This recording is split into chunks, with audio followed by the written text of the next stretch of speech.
tumesikiliza masomo hayo mawili, Injili na hilo somo la kwanza kutoka katika kitabu cha Matendo ya Mitume. Tunapoangalia kwenye Injili tunaona Bwana wetu Yesu Kristo akitumia ulinganifu uliopo kati ya tawi na mti, yani mzabibu na tawi lake, jinsi ambavyo tawi ni tegemezi sana kwa mti au kwa ule mzabibu katika uhai wake na hata katika kuzaa kwake matunda.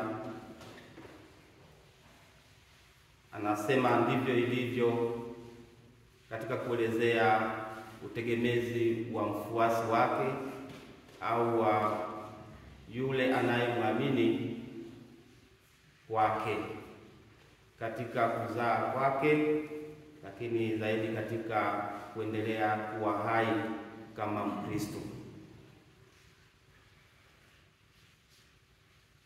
Kristo katika mausia yake ya leo kuna mambo mengi tunaweza tukajifunza, lakini tuangalie hilo litatufaa kwa leo. Anasema, akaaye ndani yangu nami ndani yake, huyo huzaa sana. Na msisitizo uko hapo kwenye kukaa ndani yake. Anasema kaeni ndani yangu, akaaye ndani yangu.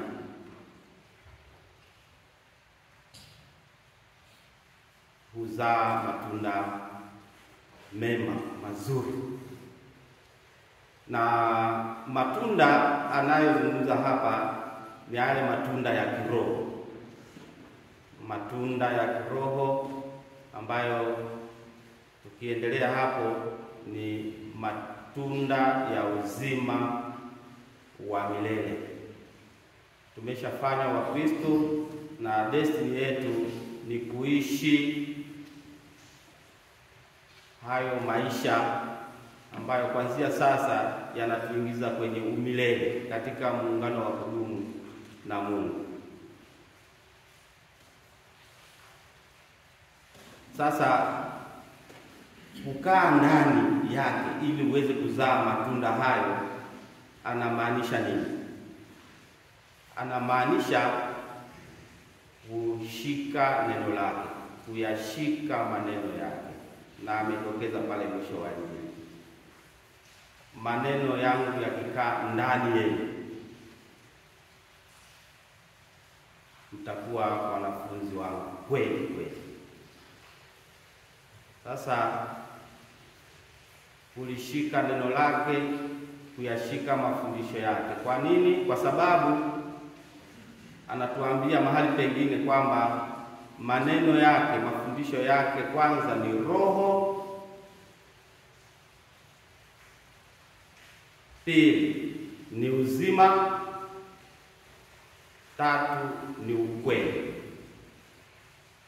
Kwa hiyo anayeshika mafundisho ya Bwana anakuwa na uzima wa kimungu ndani yake.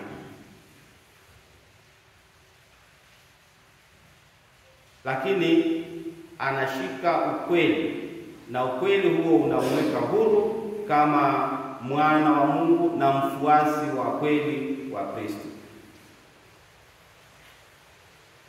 Basi kwa mantiki hiyo, hayo ndiyo yanatufanya tuweze kuungana zaidi na Kristo kama tutashika mafundisho yake. Tunakuwa wana wa uzima wa kimungu, lakini pia tunaufahamu ukweli, na ukweli unatuweka huru. Ndiyo imekuwa ni shughuli ya kanisa na shughuli ya kila mmoja ambaye ni muumini wa Bwana. kutafuta ukweli. Tafuta ukweli. Nimesikia katika somo la kwanza pale jinsi ambavyo Wakristo wa kwanza pale Antiokia walivyopokea wanafunzi wa Bwana kutoka Yerusalemu wa dhehebu la Mafarisei, wakafundisha na kusisitiza juu ya kutahiri. Na Mtume Paulo na Barnaba na wazee wengine waliojadili jambo hilo, kukatokea na mtafaruku wa kutokuelewa ukweli uko wapi, mapenzi ya Bwana yako wapi hapa katika hili, kwamba lazima hawa ambao sio Wayahudi watahiriwe ndio wao wa Kristo kweli. Je, ndio hayo yangekuwa mapenzi ya Kristo? Na hivyo kanisa linaazimu kwamba wa Mtume Paulo na Barnaba na baadhi ya Wakristo kwenda Yerusalemu. Kwa nini wanaenda Yerusalemu? Wanaenda kuwakonsult, wanaenda kuwauliza wale waliokaa na Bwana, wale mitume, kwa sababu wao wamekaa na Bwana, wanaweza wakafahamu zaidi yapi angekuwa ni mapenzi ya Kristo katika jambo hili. Na kwa kweli wameenda pale, wanapata suluhu ya jambo hilo kwa njia ya kusali na kujadili. Wanapata ukweli, na huo ukweli ndio umedumu mpaka sasa katika kanisa. Kuna mambo ya msingi ambayo anayefanywa kwa muumini wa Kristo kwa njia ya ubatizo, basi anapaswa kuyafuata au kuyashika au kuyafanya. Ndivyo ilivyo. Kumbe neno la leo, wapendwa, lituhimize na lituhamasishe kujitahidi kuwa watu wa kutafuta ukweli wa mambo, kuwa watu wa kutafuta mapenzi ya Mungu, kutafuta ukweli wa yale anayosema Bwana kwetu na kujitahidi kuyashika, kwani huo ndio uzima wa muamini, huo ndio uzima wetu.